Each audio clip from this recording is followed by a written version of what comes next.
amigos. Bem-vindos à 100ª aula do curso de filosofia. Já são 100 semanas em que estamos percorrendo o caminho da tradição da filosofia ocidental, desde os primeiros filósofos, chegaremos à filosofia contemporânea. E nesta aula, que é especial, comemorativa, são 100 aulas no nosso curso, todas as aulas disponíveis, gravadas, né, para os inscritos. Nesta aula nós temos algo diferente. Nesta aula especial nós, estamos com uma aula aberta no YouTube para inscritos e não inscritos e vamos tratar de um outro tema. O tema da 100ª aula, planejado antecipadamente, seria Hegel. Mas Hegel vai ficar para a semana que vem.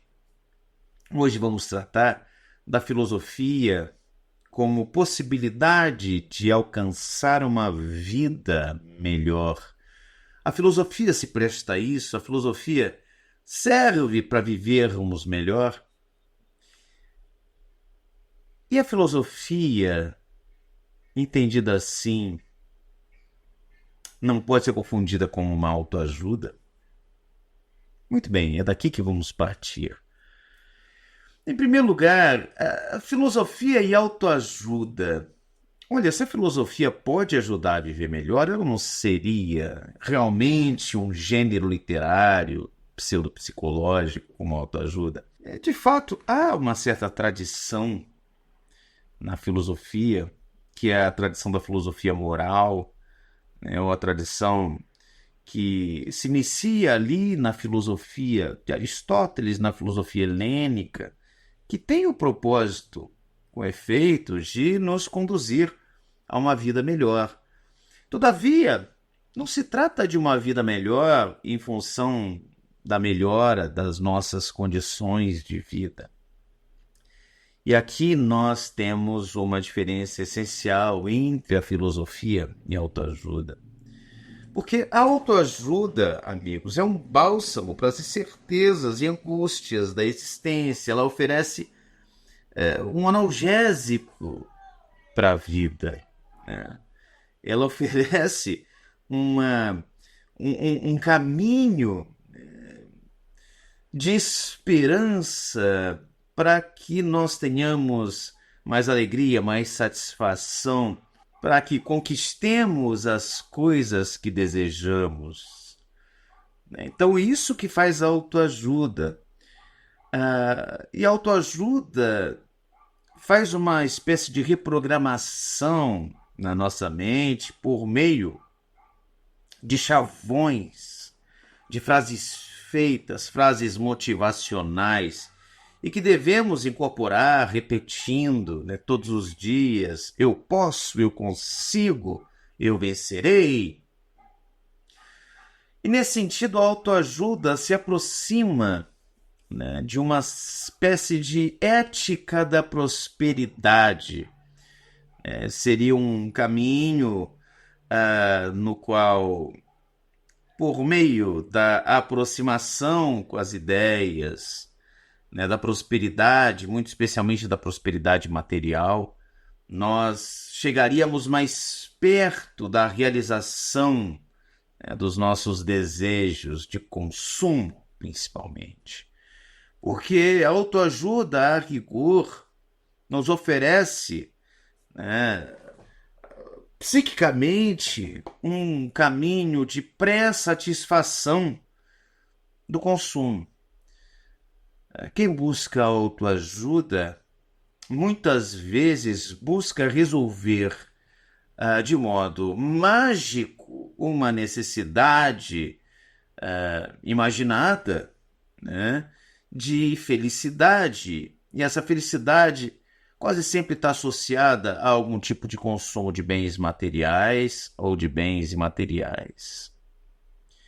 Então, a autoajuda nos conduz a um caminho bonito, colorido, iluminado, no qual magicamente nós constituímos a nossa mente com a esperança de assim constituirmos também um mundo fora de nós.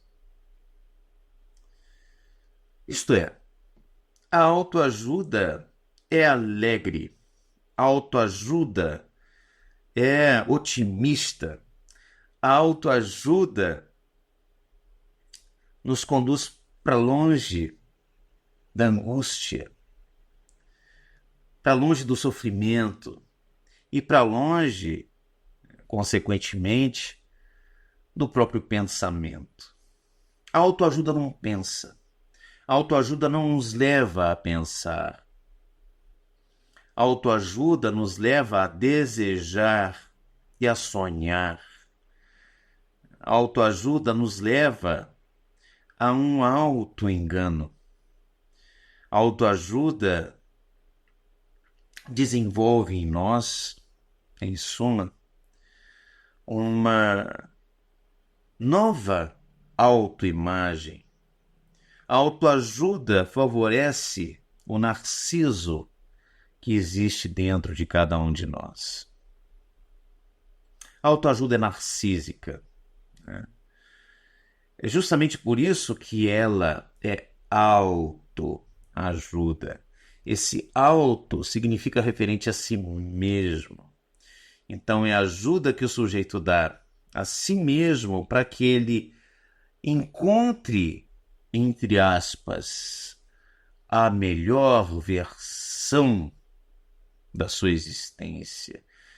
Vocês já certamente ouviram essa frase motivacional: vamos encontrar a nossa melhor versão, encontre a sua melhor versão comprando este ou aquele livro, né? Então trata-se aqui de uma troca que se dá em termos de consumo. Você compra um livro, você segue um método de 7 passos para, enfim, descobrir a sua melhor versão e, portanto, ter uma autoimagem mais bonita. A autoajuda faz isso, né? E a filosofia? O que a filosofia faz? A filosofia é uma espécie de anti-autoajuda. Ela pode nos conduzir à felicidade, mas é um outro tipo de felicidade que nada tem a ver com consumo, nada tem a ver com narciso, nada tem a ver com a produção de uma ilusão interior, uma ilusão por meio da mágica, né? De palavras mágicas, de mantras, de chavões, de frases motivacionais repetidas à exaustão. A filosofia não tem nada disso, a filosofia é o contrário disso. E a felicidade a que podemos aspirar por meio da filosofia nada tem a ver com a felicidade de consumo narcísico proposta pela autoajuda. Na verdade, a filosofia nos propõe sempre lidar com a própria existência. É numa jornada que é reconhecida desde o ponto de partida como uma jornada finita, uma jornada difícil, uma jornada dolorosa, uma jornada, enfim, na qual o sofrimento se conjuga com a falta de sentido. Trata-se de um sofrimento sem sentido. A existência não tem um sentido dado a priori. Nós é que criamos esse sentido na própria caminhada. A estrada da vida é feita quando caminhamos e abrimos numa floresta densa uma picada, a golpe de machado, a golpe de facão, a golpe, enfim, do que nós tivermos disponível. Mas é uma estrada que nunca ninguém percorreu. A nossa vida é única. O caminho da nossa vida é singular. De fato, a nossa única certeza, né, a certeza fundamental, é a certeza da finitude desta existência. A finitude da existência de um eu que se refere, em primeiro lugar, a uma matéria animada, uma matéria que tem ânima, que tem alma, uma matéria que incorpora essa alma, esse espírito. E aqui eu não estou falando de alma e espírito necessariamente, não, como algo religioso, né? Vamos lembrar que psique, em grego, se traduz por anima, em latim, alma, né? Que se traduz por esprit, em francês, que se traduz, né, por mente, na nossa linguagem comum, do nosso tempo, né? Então, trata-se essencialmente do mesmo fenômeno, da alma, do espírito, da psique, da mente. Estamos falando da mesma coisa, né? E aí, se a alma, o espírito, a psique, a mente é mortal ou não, não vem ao caso neste vídeo, não vamos tratar disso. O que é certo é que este corpo é mortal. Este corpo com que você está observando esta aula e participando intelectualmente desta aula é mortal. E disso temos certeza. E mais, não há um manual de instruções prévio para a vida. E nesse sentido, a vida é aberta. E por ser aberta, ela tem um quê de absurdo, né? Não há um caminho predeterminado, cada um faz o seu próprio caminho. E não tendo um caminho predeterminado, cada um fazendo o seu próprio caminho, não há um sentido prévio para o sofrimento. E é por isso que o sofrimento é, antes de mais nada, absurdo. Porque não sabemos por que sofremos.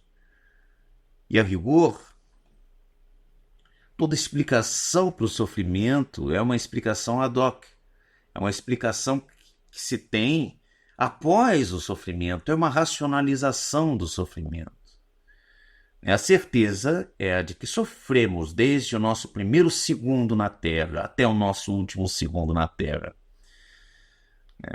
E esse último segundo na Terra vai acontecer numa escala cósmica, vai acontecer daqui a alguns segundos, né?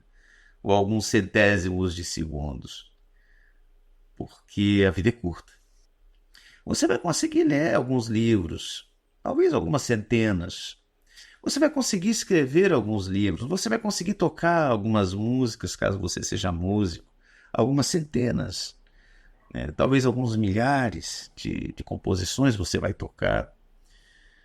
Você vai viver ainda alguns milhares de dias. Mas isso não é nada na escala cósmica. E mais, cada dia que você vive é um dia menos que você tem para viver. Então, a filosofia vai nos mostrar que nós somos seres à beira da morte, à beira da destruição, à beira da inexistência. E não há o que possamos fazer para resolver isso. Como dizia Sartre, a nossa sentença de morte já foi lavrada e estamos recorrendo dessa sentença. Estamos num jogo de xadrez contra a morte, né, como nós vemos naquele belíssimo filme de Ingmar Bergman, O Sétimo Selo, que é o meu filme favorito de todos os tempos. Estamos num jogo contra a morte. É um jogo absurdo que não tem sentido nele mesmo. O sentido só é dado na própria caminhada, individualmente, por cada pessoa. Bem, isso significa, meus amigos, que a filosofia não nos dá muletas. A filosofia não nos dá ilusões. E mais, Filosofar é se desiludir. A filosofia é uma arte da desilusão.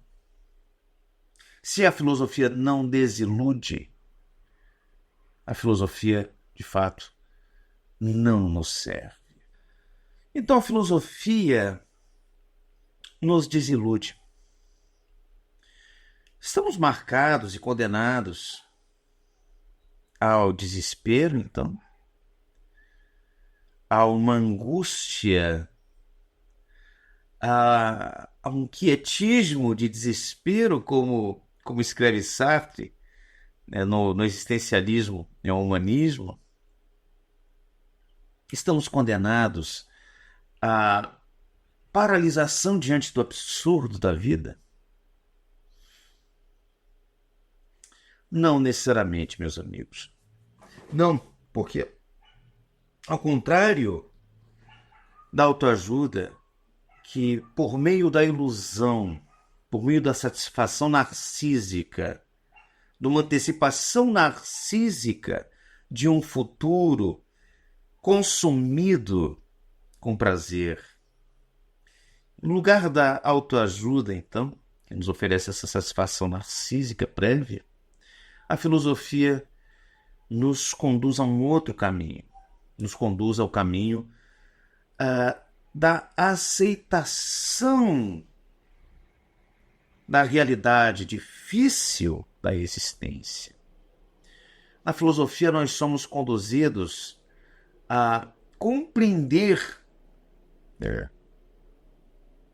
a inevitabilidade do sofrimento, da dor, da perda.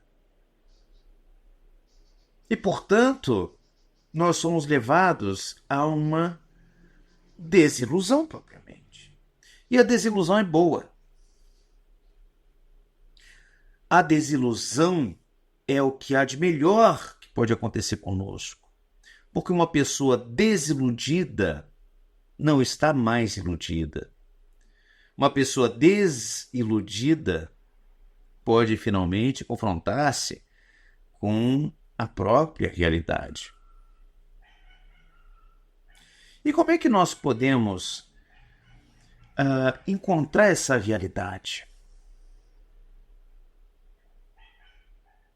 Nós podemos encontrar a realidade quando não ficamos presos a uma autorreferência infantil,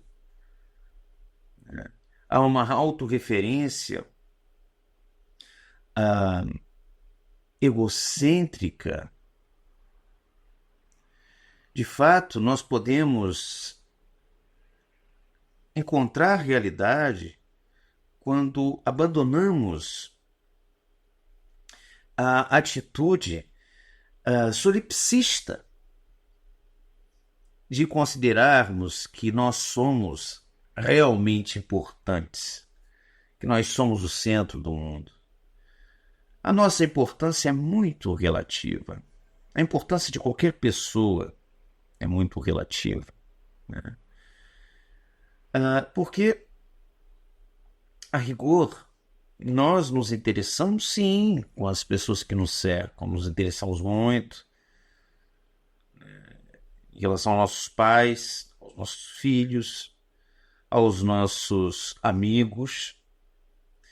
Mas fora desse círculo, o nosso interesse é mais teórico do que prático.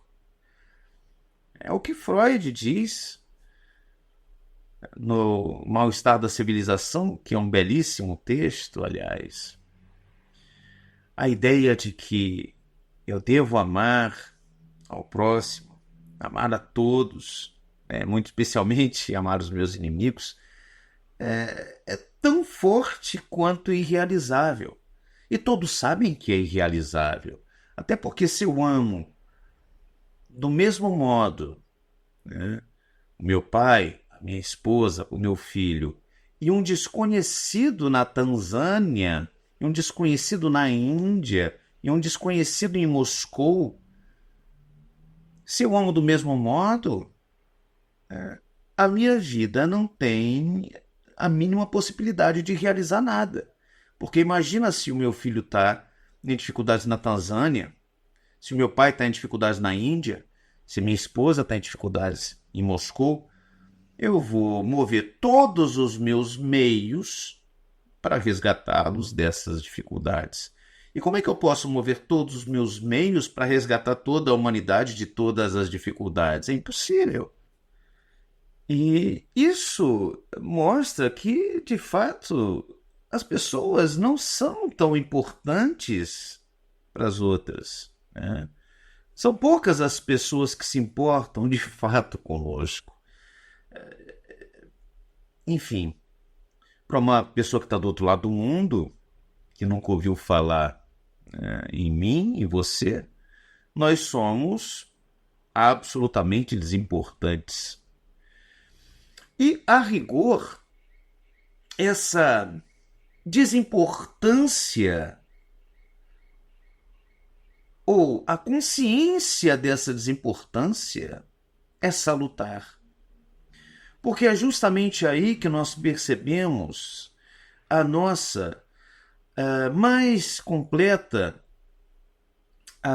vulgaridade, né? Nós somos pessoas comuns, pessoas quaisquer, e não temos nada de especial em relação a ninguém mais. E onde nós devemos criar o que é especial é no nosso interior. O nosso mundo interno deve ser especial, deve ser espetacular, o mais espetacular possível. Mas é impossível transmitir esse caráter especial, maravilhoso, espetacular do nosso mundo interior, do nosso pensamento, das nossas reflexões para as outras pessoas. Nós podemos fazer isso até certo ponto, conversando, escrevendo, dando aulas, tocando música, fazendo arte. Mas há um limite aqui. E o limite não está exatamente na linguagem, porque o que se constitui em nosso interior está no plano da linguagem. E daí a importância de lermos mais, lermos melhor, livros cada vez melhores, para desenvolvermos a nossa linguagem. Então, a questão não está aqui nos limites da linguagem, porque o pensamento que pensa dentro dos limites da linguagem. O problema está na dificuldade, justamente, de trazer os nossos interlocutores para a nossa perspectiva. Porque há um fenômeno da intersubjetividade que é incontornável. E é o fenômeno da paralaxe, é o fenômeno da perspectiva. Todos nós temos perspectivas diferentes, que vêm de uma história de vida diferente, que vêm de um conjunto de referências culturais diferente. Então, a riqueza do nosso mundo interior sempre contrasta com a nossa insignificância diante do restante da humanidade. E essa insignificância existe ainda que sejamos politicamente poderosos, economicamente ricos, fisicamente belos, intelectualmente capazes. Ainda assim, nós somos insignificantes. Quem apontou isso muito corretamente, de modo muito agudo, foi Pascal, nos seus pensamentos. Quando Pascal diz que nós não passamos de um caniço pensante. Um caniço pensante absolutamente desimportante no universo, que até uma gota d'água pode matar. Mas qual é a nossa dignidade? Para Pascal, é justamente que nós sabemos disso. Nenhum outro ser, nenhuma outra substância sabe disso. O único ser que reconhece a sua pequenez diante da existência é o ser humano. E o valor do ser humano não está na sua realidade material, nas suas circunstâncias sociais, econômicas, intelectuais, culturais. Não está nisso. Está no que ele carrega consigo, no interior de sua psique, de sua alma, de seu espírito, de sua mente. Está na riqueza impalpável e intangível do seu pensamento. E daí, meus amigos, novamente, quem não domina a linguagem, não domina o pensamento. Quem fala mal, pensa mal. Quem escreve mal, pensa mal. Quem lê mal, pensa mal. E só há um caminho para desenvolver a nossa linguagem. É o caminho da própria linguagem. Então leiamos mais, melhor, livros melhores, poemas melhores, ensaios melhores. E não paremos de ler coisas boas, nunca. Porque a única maneira, de fato, de nós nos aperfeiçoarmos na existência, realmente é a maneira pela qual nós ampliamos o nosso horizonte de compreensão da realidade. E nós somente ampliamos o nosso horizonte de compreensão da realidade, que é o nosso horizonte existencial, por meio da ampliação da linguagem. E é por isso que essas tentativas de simplificar a linguagem são terríveis, são péssimas, né? Em todos os meios. É necessário que nós saibamos escrever corretamente, gramaticalmente, de forma correta. É necessário que nós saibamos utilizar, né, os recursos sintáticos da língua com precisão. E mais, é necessário que nós leiamos o cânone, tanto da língua portuguesa quanto da cultura universal. Cultura universal não significa só cultura europeia, não. É cultura oriental também. Precisamos conhecer também a própria cultura indígena brasileira. Precisamos conhecer a cultura africana, a cultura hindu, Oriente Próximo, Oriente Distante. Outro dia, eu estava conversando com uma professora de português que estava muito feliz, porque a escola dela tinha recebido Machado de Assis. E eu fiquei muito feliz também, né? E ela continuou, né? O Machado de Assis, mas não aquele Machado de Assis chato. Machado de Assis em quadrinhos. Dom Casmurro em quadrinhos. E ela radiante, porque finalmente ela não precisaria passar para os estudantes aquelas leituras chatas de Machado de Assis, chato. E eu fiquei horrorizado com ela. Eu não falei nada. Seria inútil. Seria absolutamente inútil falar qualquer coisa. Mas eu fiquei horrorizado. Como é que uma professora de português não percebe que a importância da literatura não se esgota na história contada? Claro, ela vai ler ali com a turma, o Machado de Assis, o Dom Casmurro, em quadrinhos. Os alunos vão ser apresentados a narrativa, né? A história de Capitu, Bentinho, Escobar, e traiu ou não traiu. Isso tudo vai estar lá nos quadrinhos. Mas a literatura não é isso. A literatura não é a mera história, não é um entretenimento. A literatura é, sobretudo, a aquisição de linguagem. E a aquisição de linguagem pode vir junto de entretenimento, né? Mas ela depende da palavra escrita no nosso tempo, né?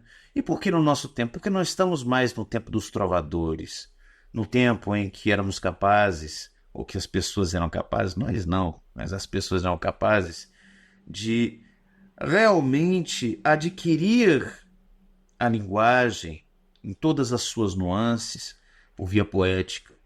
As pessoas hoje não conseguem mais decorar um longo poema, uma longa epopeia, com todas as suas linhas, com todos os seus versos, com todos os... Enfim, não conseguem. Então, hoje, o nosso meio de aquisição da cultura é a linguagem expressa em palavras escritas, em primeiro lugar, né? E nós aprendemos a ler o mundo hoje, nas nossas circunstâncias culturais, por meio do aprendizado da leitura dos livros. Então eu fiquei horrorizado com aquela professora que tem a seu crédito somente a sua juventude, uma professora muito jovem, de 20 e poucos anos, né?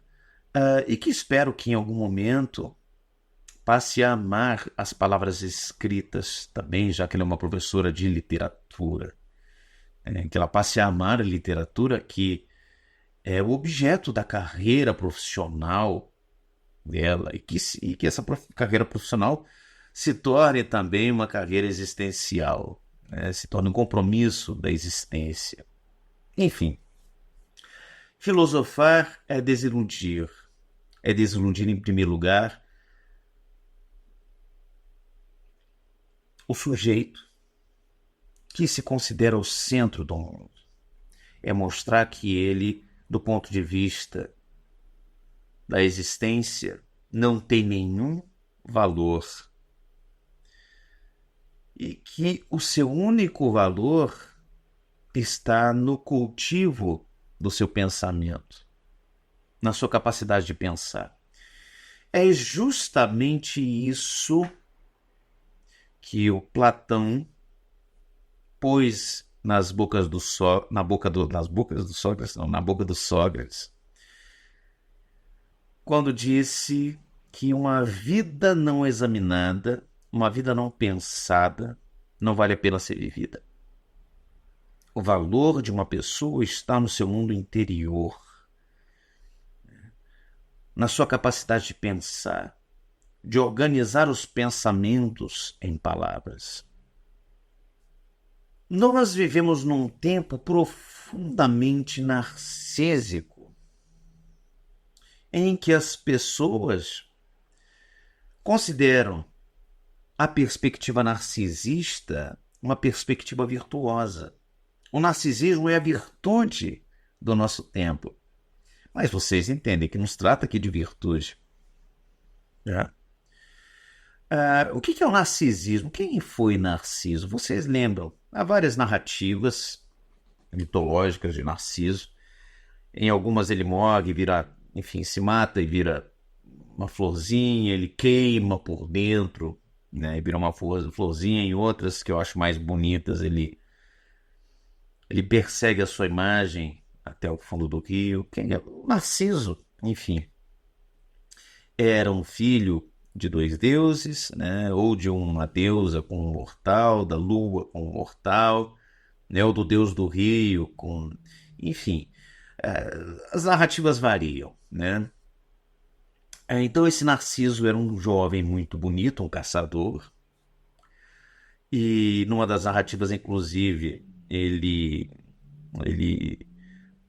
por ele se apaixona um outro caçador, um amigo, um outro jovem, e o Narciso o ignora, né?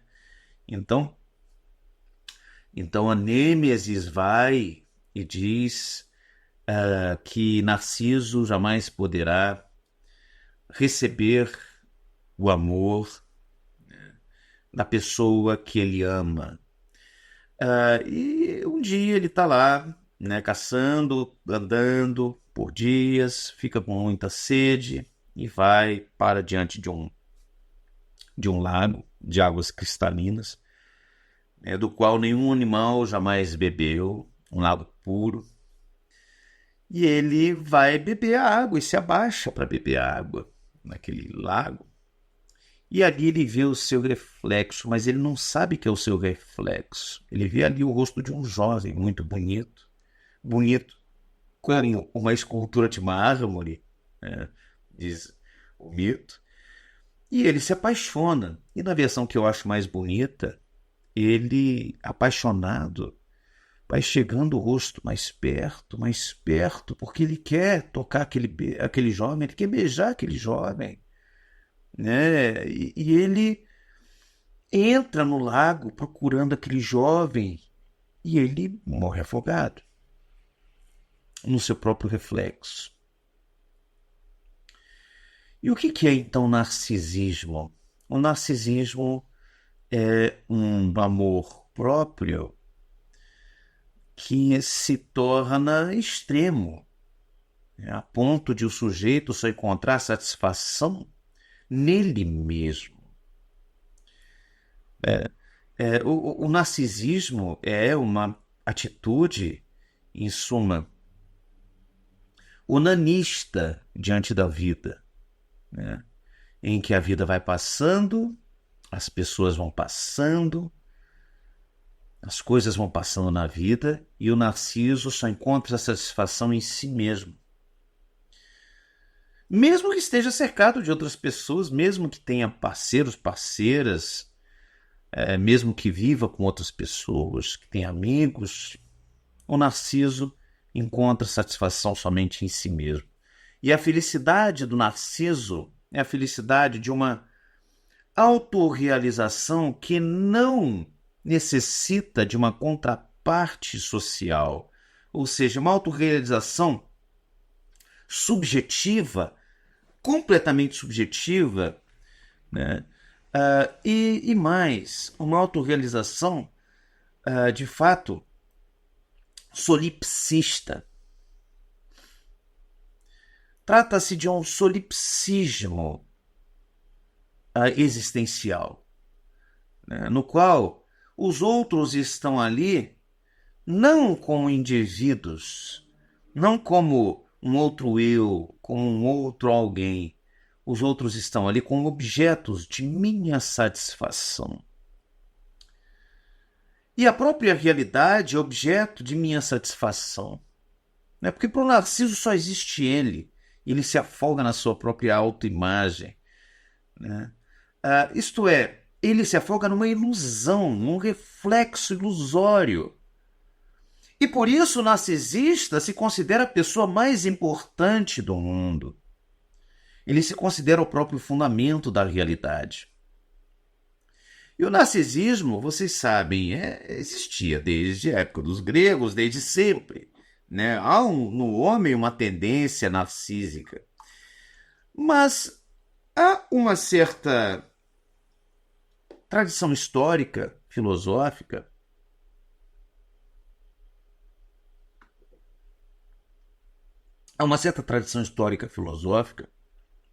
que foi profundamente influente, que é profundamente influente, e que começa no século XVII.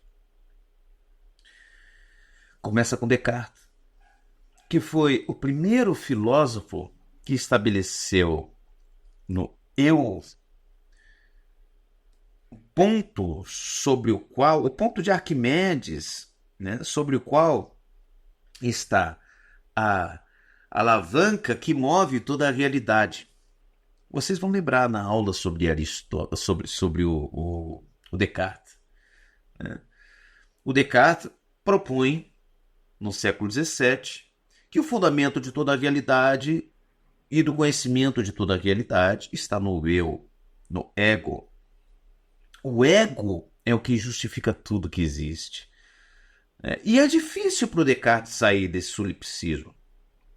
Ele tem que propor, para conseguir escapar desse solipsismo, ele tem que propor a existência de um Deus que é uma engrenagem, uma mera peça de uma engrenagem, melhor dizendo, num raciocínio lógico.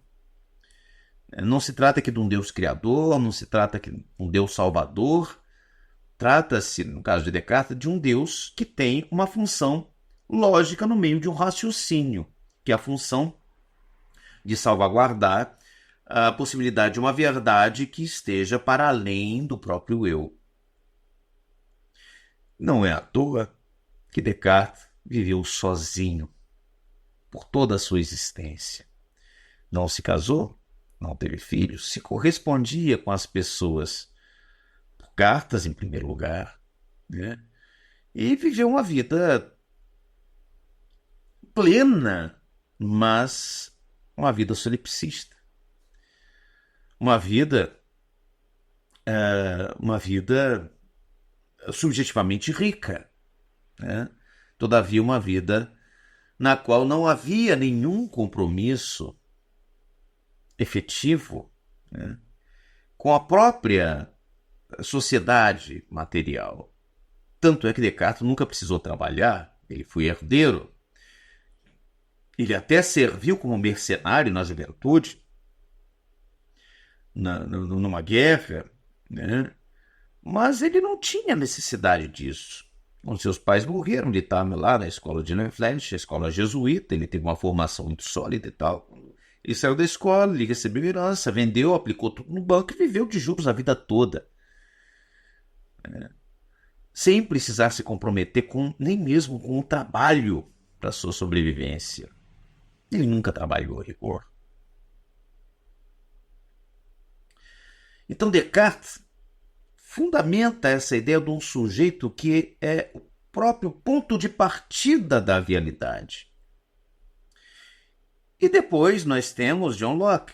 E o Locke, embora fosse um empirista e não um racionalista como Descartes, o Locke, vocês vão lembrar também, adotava essa concepção cartesiana de sujeito, né, não como o fundamento de toda a realidade, mas como o centro de conhecimento de todas as coisas, porque para Locke o que pode ser conhecido é a ideia, e a ideia é aquilo que vem dos órgãos dos sentidos. Só que se vem dos órgãos dos sentidos, não vem de fora. O que há fora de mim, o que há no mundo, afeta os meus sentidos e eu só posso perceber justamente esta afetação que já está dentro de mim. Isto é, só o que há no mundo é o que há dentro de mim. O mundo é minha ideia. Essa ideia, essa concepção de Locke se radicaliza, né? Enfim, depois no próprio Hume.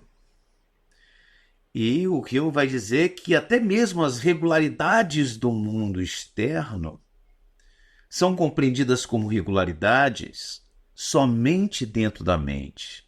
A mente opera justamente de modo a esperar, a ter uma expectativa de repetição das regularidades que acontecem.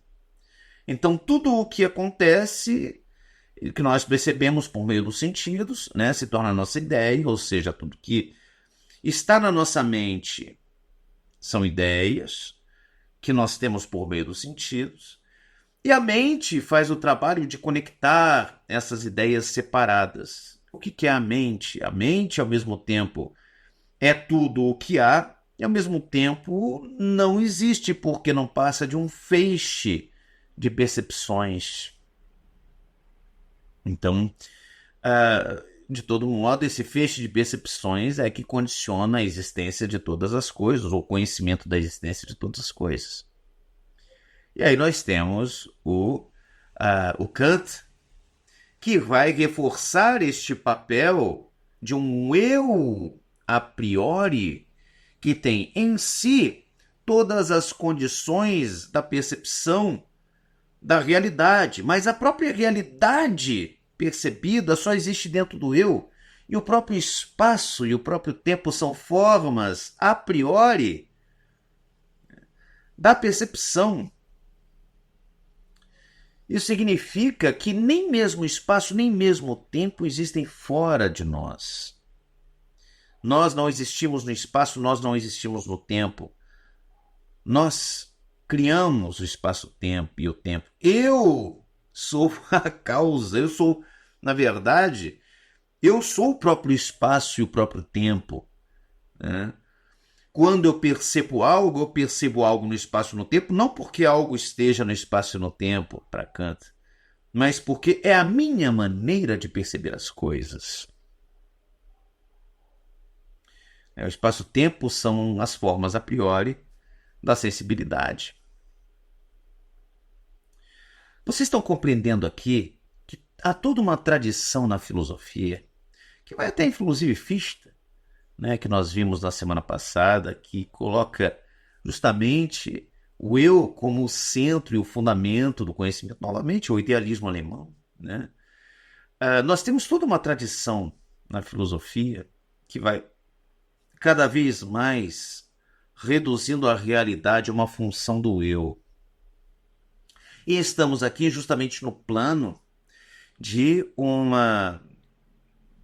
um caminho de pensamento profundamente influente no nosso tempo, que é subjetivista. E que, portanto, é narcisista. Nós estamos diante de uma filosofia narcisista que determina o nosso próprio modo de pensar. E como diz um livro famoso, as ideias têm consequências.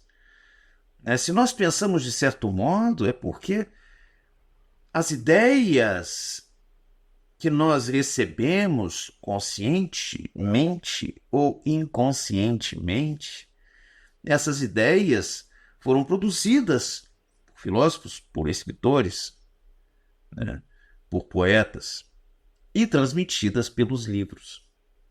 Então, se nós pensamos assim, é porque essas ideias foram criadas e foram transmitidas.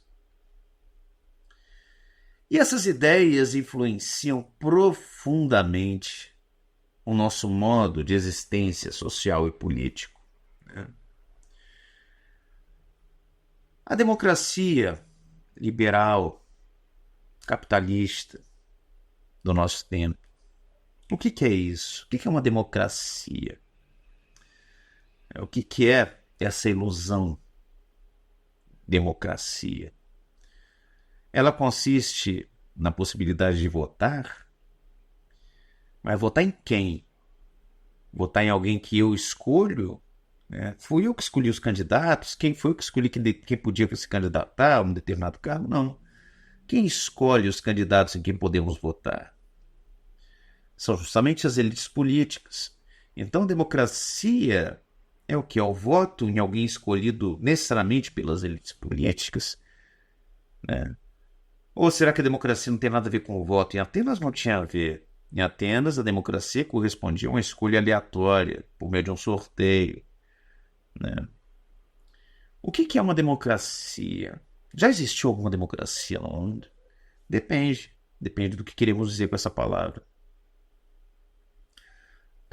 Marcuse, por exemplo, dizia que a democracia é mais uma forma de totalitarismo. Porque há certas coisas que são impedidas numa democracia. Por exemplo, numa democracia você não pode questionar a própria essência da democracia, não pode investigar publicamente essa essência e dizer que democracia não existe. Você vai ser, em último caso, até mesmo perseguido pelos representantes do povo e pelos guardiões da democracia. Né? Se você questiona a própria natureza da democracia, você pode ser preso. Em alguns lugares você pode ser morto. Muito bem. Agora, o que é essa democracia liberal capitalista? Ela é uma consequência política e econômica justamente do subjetivismo. O liberalismo, que tem origem ali em Locke, que era um subjetivista, o liberalismo é uma ideologia subjetivista. Né? E hoje nós temos justamente, tanto no plano individual quanto no plano político de um lugar, de uma cidade ou país, quanto no plano global, nós temos três manifestações de narcisismo, justamente porque trata-se de um regime político-econômico narcisista. Então, o que é considerado, no nosso tempo, a marca da felicidade? E aí eu não estou falando da felicidade para você, que é uma pessoa esclarecida, uma pessoa que lê, uma pessoa que está fazendo um curso de filosofia. Eu estou falando para o vulgo, para a população em geral. O que é a felicidade? A felicidade é comprar, a felicidade é consumir, né? Então, a felicidade é você estar com alguém bonito, é você ser amante. E aí tanto faz, ser casado, namorado, amante no sentido tradicional. É você amar e ser amado por alguém bonito. É você se vestir bem, você ser alguém desejável no mercado das afetividades. Então, veja, a felicidade está ligada ao consumo, a uma satisfação narcísica, né? E é justamente essa satisfação narcísica de um consumo que corresponde à ideia que se faz do que é ser feliz. A pessoa feliz é a pessoa que é bonita, que é amada por alguém bonito, que pode comprar o que quiser, que pode viajar para onde quiser. Ou seja, a pessoa que pode consumir e ser consumida.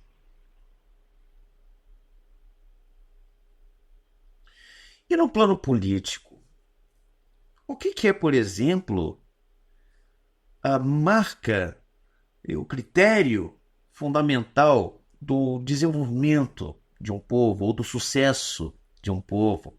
Desenvolvimento, sucesso, que já são palavras carregadas de ideologia, né? Qual é a marca do desenvolvimento de um povo? É justamente a capacidade de consumo per capita, é a renda per capita. A renda é a capacidade de consumo.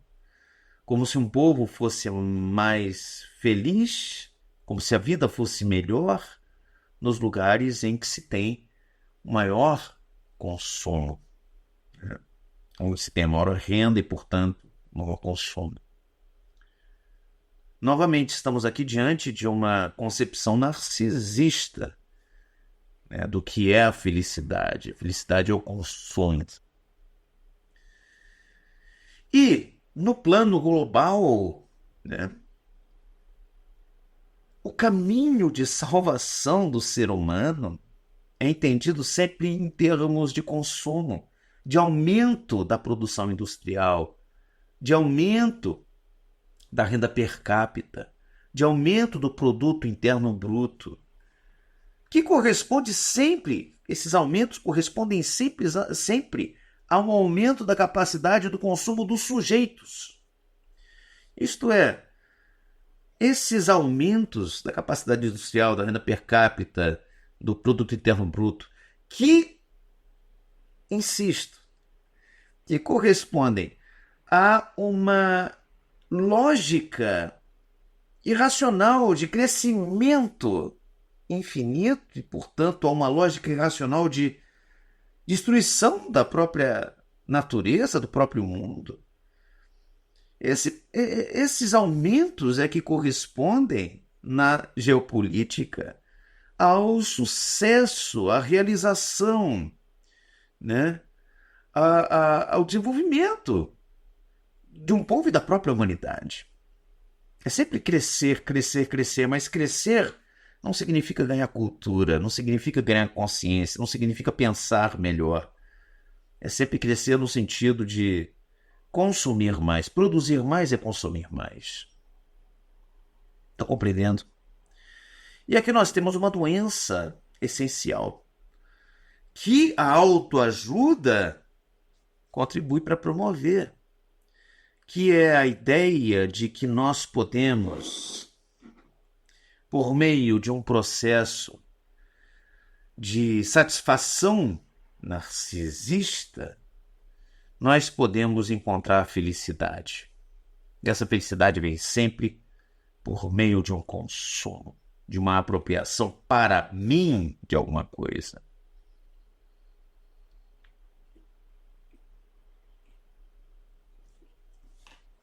Muito bem.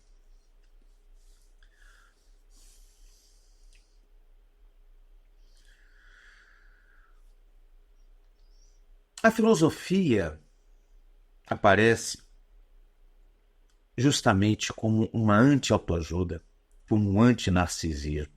A filosofia existe para nos colocarmos no nosso lugar, para que deixemos de lado a ideia de que somos tão importantes.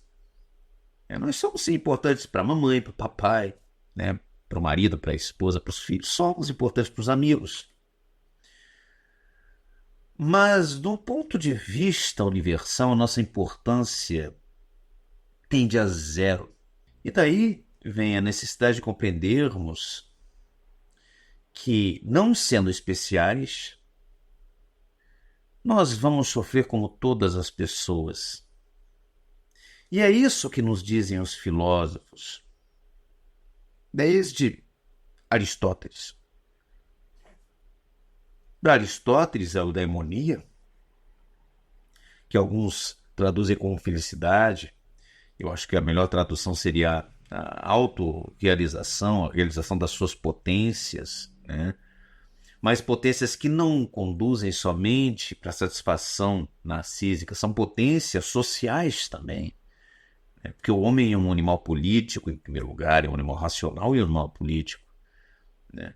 Então, para Aristóteles, a eudaimonia, essa autorrealização, essa felicidade, corresponde justamente à nossa capacidade de realizar todos os nossos potenciais, que são potenciais também sociais. Não se trata aqui de consumo.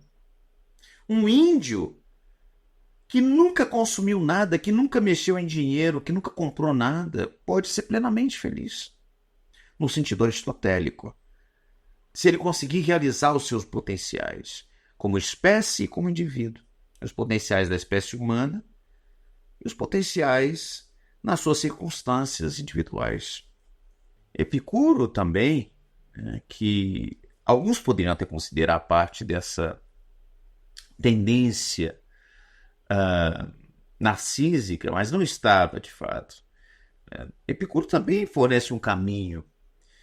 Em primeiro lugar, para compreendermos que a felicidade consiste inicialmente na ausência de dor. Em segundo lugar, para compreendermos que a felicidade consiste na ausência de medo.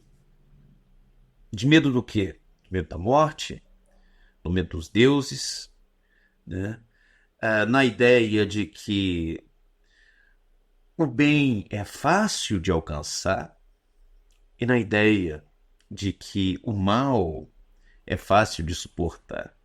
Então aqui nós temos o famoso tetrafármacos do Epicuro. Não devemos temer os deuses, porque se eles existirem, eles estão nem aí para a gente. Então, não tem por que temer os deuses.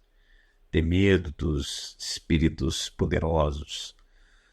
Em segundo lugar, não devemos temer a morte, porque quando a morte chegar, nós não estaremos mais lá. Né? A morte é a ausência de qualquer coisa, de sentimento, de sofrimento, de tudo. Então, quando a morte chegar, já não sentiremos mais nada. O bem é fácil de alcançar, porque o bem é alcançado quando temos as coisas mais essenciais, quando temos um abrigo, comida, água, podemos descansar, né? Isso é o bem para Epicuro. Não se trata aqui de consumo. O Epicuro faz uma distinção muito nítida entre os prazeres de diferentes tipos. Os prazeres não naturais, que devem ser evitados, prazeres do luxo, do dinheiro, do poder, né? São prazeres não naturais. Mas há também os prazeres naturais que devem ser evitados, que não são necessários, que é o prazer da gula, né? O prazer da luxúria. Eles devem ser evitados. E aos prazeres naturais e necessários, que são os prazeres de comer uma comida simples, de beber uma água, de descansar num lugar limpinho, né? Enfim, esses são prazeres naturais necessários. Então o bem é fácil de ser obtido. E o mal é fácil de suportar. Quando temos uma doença muito grave, né? Ah, insuportável não. Se fosse insuportável, você não estava aqui. Ah, mas é insuportável mesmo. Ah, então fica tranquilo. Vai doer por pouco tempo, né? Ou o mal é suportável ou é curto. Ah, por que curto? Porque você morre. E pronto, resolve o mal, né? Então o Epicuro também vai numa direção de encontrar a partir de si, a partir do pensamento, a cura para os males, que são, em primeiro lugar, para Epicuro, a dor e o medo. O que Epicuro quer é que nós vivamos uma vida, né, sem dor e uma vida sem medo. Devemos ter coragem na vida. E os estoicos? Os estoicos partem de dois princípios também. A ataraxia, que é a ausência de desejos, e a apatia, que é a ausência de sofrimento, de paixão, de patos, né? Então, para os estoicos, nós devemos buscar viver de acordo com a natureza, de acordo com a física, de acordo com a estrutura cósmica da realidade, de acordo com o próprio mundo, mas não o mundo humano, com suas vicissitudes, de acordo com o mundo natural. Devemos viver uma vida natural, a mais natural possível, a mais conforme a própria organização da realidade, né? E mais, devemos reconhecer a inevitabilidade do sofrimento, a inevitabilidade da derrota, a inevitabilidade da morte, da nossa morte e da morte de quem nós amamos. Porque nós não temos poder sobre quase nada, né? De fato, para os estoicos, o nosso único poder é o de mudar as nossas ideias, as nossas representações. Nós não mudamos mais nada. Não. Ou seja, os estoicos nos propõem justamente que reconheçamos a nossa fraqueza, a nossa fragilidade, a nossa pequenez, a nossa insignificância. E a filosofia propõe exatamente isso. Exatamente o que Aristóteles, o que Epicuro, o que os estoicos propõem para a nossa vida em relação à felicidade. Propõe que nós reconheçamos e aceitemos que nós vamos sofrer sim, que nós vamos ficar doentes sim, que nós vamos ver as pessoas que nós amamos ficando doentes e sofrendo também, e que nós vamos morrer sim, e que não há nenhum caminho no mundo que nos faça evitar isso tudo, e que quando nós mais queremos evitar isso é que nós mais sofremos, é que nós mais sentimos dor, é que nós mais nos desviamos de nós mesmos, buscando a nós mesmos, buscando uma satisfação narcisista, buscando uma satisfação de consumo, uma fuga a rigor, é que nós nos desviamos de quem nós realmente somos e da nossa própria natureza, que é uma natureza propensa à dor, ao sofrimento, à angústia. Devemos abraçar isso tudo. Devemos fazer, de acordo com esses filósofos, de acordo, em suma, também com Nietzsche, devemos abraçar o nosso destino, amar o nosso destino, amar a nossa natureza. A nossa natureza, enfim, que inevitavelmente nos conduzirá ao sofrimento. E mais, devemos nos responsabilizar sobre o nosso caminho.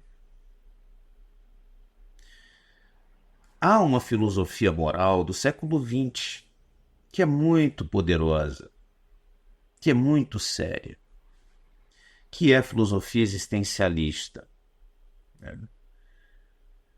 Que nos exige a responsabilização, a autorresponsabilização de tudo que acontece conosco. Ah, professor, mas fizeram algo contra mim. E os existencialistas, como Sartre, vão dizer: o que importa não é mais isso. O que importa é o que você vai fazer, então, com isso. Né? Porque já fizeram, já aconteceu. Você foi jogado no mundo e o mundo não tem nenhuma obrigação de te dar justiça. O mundo, a vida, não tem nenhuma obrigação de te fazer bem. A realidade não tem nenhum compromisso de te deixar feliz. Esse compromisso, essa obrigação da vida de te dar justiça, de te dar o bem, de te dar alegria, felicidade, prazer, de te dar respeito, isso tudo é ilusão. A vida não tem nenhum dever para com você. A realidade não tem nenhum dever para com você. O mundo não te deve nada. Nem respeito, nem justiça, nem felicidade, nem saúde, nada. Você é responsável por tudo na sua vida. Ah, professor, mas eu sofro tanto, as pessoas fazem tão mal a mim. A responsabilidade é sua, continua sendo sua, né? As pessoas fazem mal a você porque você está no mundo e as pessoas fazem mal a elas mesmas. E o que importa é o que você vai fazer a partir daí. E mais, o existencialismo pressupõe um mundo justamente como aquele que os epicuristas afirmavam, um mundo no qual os deuses pouco se importam conosco. E Sartre, no Existencialismo e Humanismo, diz algo mais ou menos assim: eu sou ateu, né? Mas no fundo, mesmo que eu não fosse, porque isso não tem a menor importância. Ainda que exista um Deus, esse Deus não se importa conosco.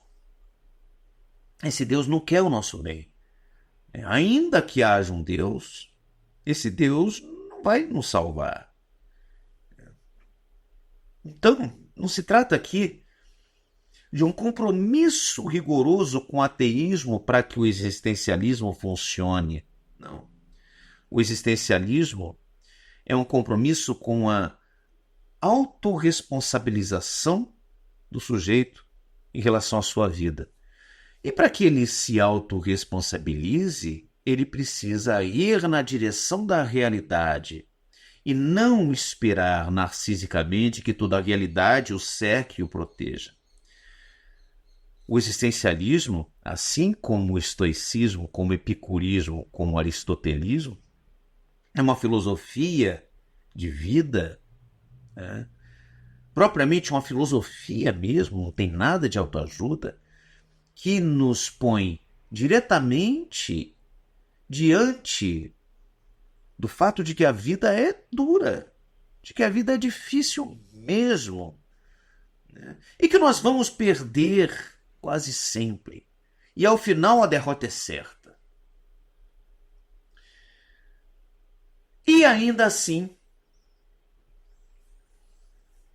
é necessário, como diz Camus, supor Sísifo feliz. E ainda assim, é possível encontrar alegria nas coisas, até no sofrimento. Não devemos fugir da vida. É preciso aceitar a inevitável angústia da existência, sem ficar na fantasia de buscar um bem-estar perpétuo.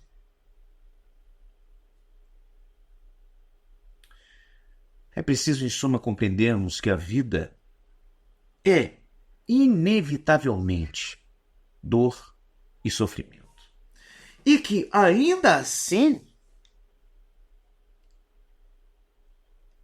podemos agradecer à própria existência